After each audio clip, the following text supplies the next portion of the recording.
On a frozen mountainside in February of 1959, 9 experienced hikers cut their way out of their own tent from the inside and ran out into a blizzard in the dark. It was around 30 degrees below zero. They left behind their boots, their coats, and their only shelter. Within hours, all 9 of them would be dead, and more than 60 years later, we are still arguing about why. But to understand what happened, you have to know who they were, and almost all of them were just students. They came from a college in the Ural Mountains of the Soviet Union, bright, athletic, and completely in love with the outdoors. Their leader was Igor Dyatlov, 23, a gifted engineer the others trusted with their lives. There were 9 of them in all, 8 men and 2 women, ranging from 20 to 38. By every account, they were close friends. In late January, they set out for a peak called Otorten, a long, difficult winter trek they had been planning for months. There was actually a 10th member, a young man named Yuri Yudin. A few days in, an old joint condition flared up badly, and he was forced to turn back. He said goodbye to his friends and watched them ski north without him. That decision would save his life. The others pushed on, photographing each other, joking, filling their diaries. They had no idea those were the last normal days they would ever have. On February 1st, they climbed toward a pass on the slope of a mountain the local Mansi people called Kholat Syakhl. The name translates grimly to Dead Mountain. At the time, it meant nothing to them. As the weather turned, they made a choice hikers still debate. Rather than camp in the sheltered forest below, they pitched their tent out in the open on the exposed slope. Their final photographs show them digging the tent down into the snow, settling in for the night, an ordinary end to a hard day. And then their diaries simply stop.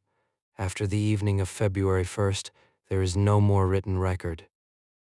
Everything we know about the next few hours, we know only from what the mountain left behind.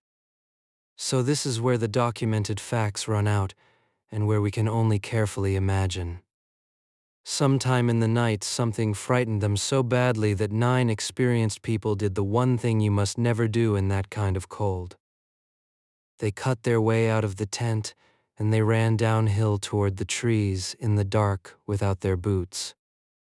We can only imagine the kind of panic it takes to make a careful group abandon their only warmth at 30 below.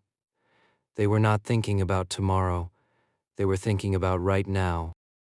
When searchers finally reached the tent weeks later, it was half buried and empty, sliced open from the inside, with the hikers' boots and coats still neatly inside. About a mile downhill, beneath a tall cedar, they found the cold remains of a small fire and the first of the hikers.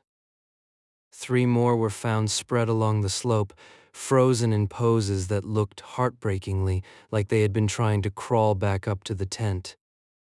But the last 4 were not found until the snow melted in May, buried in a ravine under nearly 14 feet of snow. And it was these 4 that turned a tragedy into one of the great mysteries of the century. The autopsies recorded devastating internal injuries, crushed ribs, a fractured skull, with a force one doctor compared to a high-speed car crash, and yet almost no external wounds at all. Investigators also found faint traces of radiation on some of the clothing, a detail that has fueled theories ever since.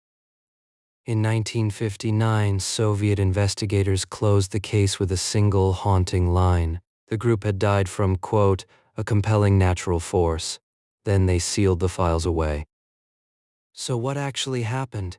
For decades, those empty hours filled with theories, avalanches, secret weapons tests, even the supernatural.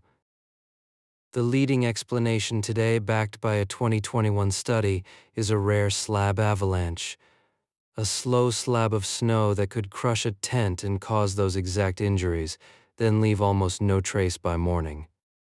It is the most convincing answer we have, but even the scientists admit it does not settle every question. Some things about that night may simply never be known.